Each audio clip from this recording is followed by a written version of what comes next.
The Philippine peso depreciates to 52.12 pesos against the American dollar Wednesday, its weakest performance in over 11 years, as a surge in imports led to record trade deficit. The Philippine peso sheds 14 centavos from the previous day's 51.98 pesos to $1. It was on July 21, 2006 when the local currency hit the 52.16 pesos to $1 territory. ANZ Banking Group Asia Research Chief Koon Goh says strong economic growth is fueling a surge in imports. Goh says he expects the Philippine peso to further weaken because of the country's trade deficit. The Philippines posted its largest trade deficit on record for a single month in December last year, when it reached $4.017 billion.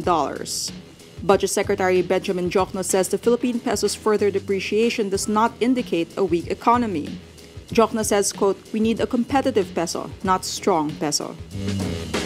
Health Secretary Francisco Duque III says he will invoke the Civil Code of the Philippines if French pharmaceutical firm Sanofi Pasteur insists on its refusal to refund the 3 billion pesos paid for the controversial Dengvaxia vaccine.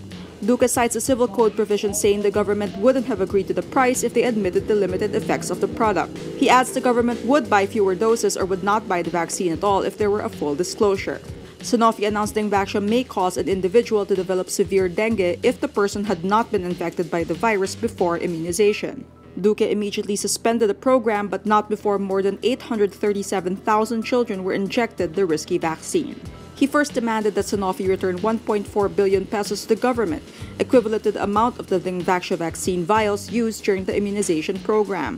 But when Duque later demanded a full refund, Sanofi refused.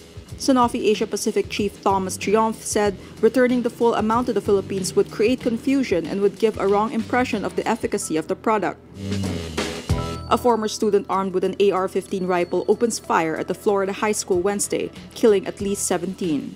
The gunman is identified as 19-year-old Nicholas Cruz, a former student at the Marjorie Stoneman Douglas High School who was previously expelled for disciplinary reasons. Cruz is arrested in a nearby town after his Valentine's Day rampage. The shooting, one of nearly 20 since the start of 2018, once again puts the spotlight on gun violence in the United States.